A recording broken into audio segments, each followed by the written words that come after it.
오늘 영상 끝까지 보시면 해고를 당했더라도 챙길 건 확실하게 챙길 수 있는 방법을 알게 되실 거예요. 특히 5인 미만 사업장에서도 해고예고 수당을 받을 수 있다는 사실 알고 계셨나요? 지금부터 제가 하나하나 쉽게 알려드려 볼게요. 여러분, 잘 일하고 있다고 생각하고 있었는데 어느 날 갑자기 회사에서 해고 통보를 받게 된다면 너무 많이 당황스럽겠죠. 상황에 따라서는 엄청 억울하기도 하겠고요. 이런 상황이라면 그냥 해고 당하고 끝내는 게 최선일까요? 절대 그렇지 않습니다. 요즘처럼 경기가 어려울 때는 갑자기 해고당하는 경우가 많죠. 실제로 제 주변에서도 잘 다니던 회사에서 해고 통보를 받고 많이 당황해 하시는 분들이 좀 계시더라고요. 나와는 거리가 멀다라고 생각하지 마시고 오늘 영상 보고 혹시 모를 일에 대비하시면 좋을 것 같습니다. 해고예고 수당은 어렵게 들리지만 사실 굉장히 간단합니다. 사업주가 근로자를 해고하려면 적어도 30일 전에 미리 알려야 하고 만약 그렇지 않으면 통상임금을 기준으로 30일치 임금을 줘야 한다는 제도인데요. 이 제도가 있는 이유는 갑작스러운 해고로 근로자들이 생계에 어려움을 겪지 않도록 하기 위해서입니다. 근데 여기에서 30일이란 개념 정확히 아셔야 됩니다. 바로 해고 통지를 한 당일은 빼고요. 마지막 근무일까지 30일이 되어야 한다는 건데 예를 들어서 사장님이 1월 1일에 근로자한테 해고 통지를 하면서 1월 30일까지 근무하고 2월 1일자로 해고한다 라고 한 경우에 해고 통지를 한 날인 1월 1일은 빼야 하거든요. 초일 분산일이니까 1월 1일은 빼고 1월 2일부터 1월 31일까지 총 30일이 되잖아요. 이건 해고예고를 30일 전에 한 게 됩니다. 그런데 만약 4월 1일에 해고 통지를 하면서 4월 30일까지 근무하고 5월 1일자로 해고한다고 되어 있으면 4월 2일부터 4월 30일까지는 29일밖에 안 되기 때문에 30일 전에 해고예고한 게 아니거든요. 그래서 해고예고를 위반한 게 됩니다. 사업주 입장에서는 몰라서 한 실수이겠지만 어쨌든 법 위반이기 때문에 이러한 경우에도 해고예고 수당을 받을 수 있습니다. 자, 이제 정말 중요한 이야기 시작할게요. 해고 통보를 받았다면 당황하지 말고 다음 5가지 꼭 기억하세요. 첫째, 해고되었다는 객관적 증거를 모으셔야 합니다. 사업주가 다음 주부터 나오지 마 라고 하면 물어보셔야 돼요. 제가 해고되는 건가요? 라고요. 이 대화를 꼭 녹음해 두셔야 합니다. 혹은 문자나 카톡으로 증거를 남기세요. 오늘 해고 통보를 받았는데 마지막 근무일은 언제인가요? 라는 등의 메시지를 보내보세요. 이렇게 하면 사업주가 답변을 안 할 수가 없겠죠. 자, 두 번째는 사직서는 절대 쓰시면 안 됩니다. 사직서를 쓰는 순간 자발적 퇴사가 되어버리기 때문에 이렇게 되면 해고예고 수당을 받을 수가 없어요.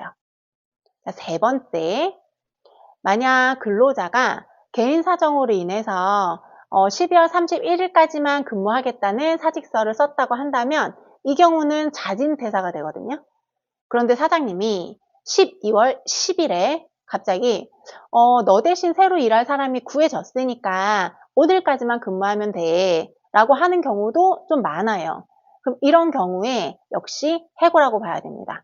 사장님들 되게 당황하시거든요. 아니 근로자가 12월 31일까지 근로하겠다고 했고 후임자가 결정됐으니까 그만하라고 한 건데 이게 왜 해고냐 라고 굉장히 당황해 하시고 억울해도 하시는데 이게 왜 해고냐면 근로자는 12월 31일까지 근무를 하겠다고 했는데 근로자의 의사에 반해서 사장님이 다른 날짜를 지정했기 때문이에요. 그래서 이런 때에도 근로자는 해고예고 수당을 지급받을 수 있으니까 꼭 기억하시면 되겠습니다. 자, 네 번째, 5인 미만 사업장에서 근무하는 근로자의 경우에 부당해고를 당했다면 어떻게 해야 할까? 이거는 저도 좀 불합리하다고 생각하긴 하는데 안타깝게도 아직까지는 이 부당해고에 관한 그 법이 5인 미만 사업장에서 근로하는 근로자에게는 적용되지 않아요. 즉 5인 미만 사업장에서 근로하는 근로자의 경우에는 부당해고 구제 신청을 할 수가 없습니다. 그래서 많은 근로자분들이 해고예고 수당도 적용되지 않는다고 생각하는 경우가 있는데 5인 미만 사업장에 해고예고 수당은 적용이 됩니다. 다만 근로기간이 3개월 미만인 경우에는 그 상시 근로자 수가 5인 이상이든 미만이든 상관없이 해고예고 수당이 적용되지 않는다는 점, 이 점은 좀 기억하셔야 될 것 같습니다. 자, 5번째, 부당해고 구제 신청을 해서 부당해고임을 인정받고 부당 해고 기간 동안 지급받지 못한 임금을 지급받게 된 경우에도 해고수당은 추가 지급받을 수 있습니다.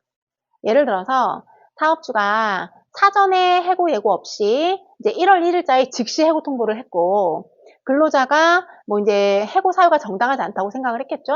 부당해고 구제 신청을 해서 부당해고임을 만약에 인정받게 되었다라고 하는 경우에는 그 부당해고 기간 동안 일했더라면 받을 수 있었던 임금 상당액을 다 지급받게 되잖아요. 이때에는 임금 상당액 이외에 해고수당은 별도로 지급받아야 된다는 의미예요.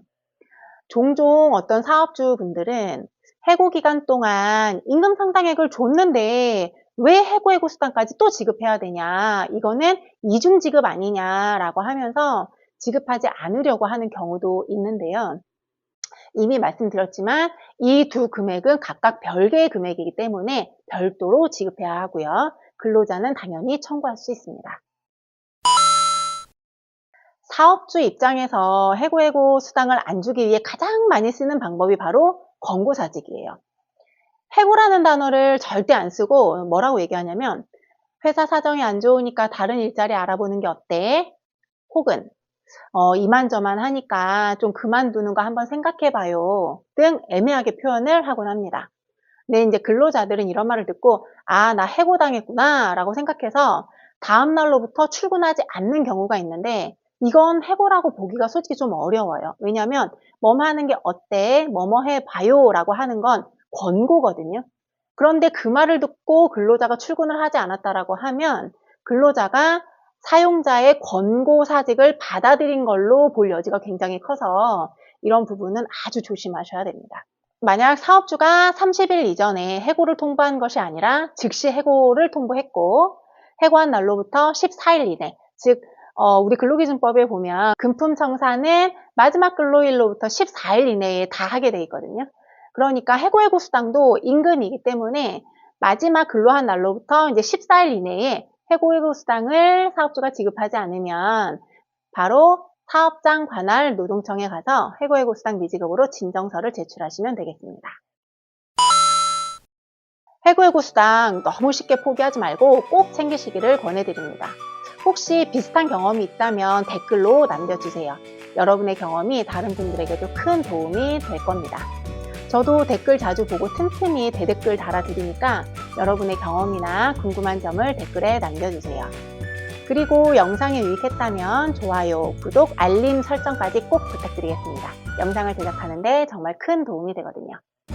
혹시 부당해고나 부당징계, 부당전보 등 노동사건과 관련한 유료 상담이 필요하신 경우 고정 댓글이나 영상 소개에 있는 링크로 들어오시면 제가 직접 상담해드리고 있습니다. 복잡한 문제에 대한 명쾌한 해답을 제시해드릴게요.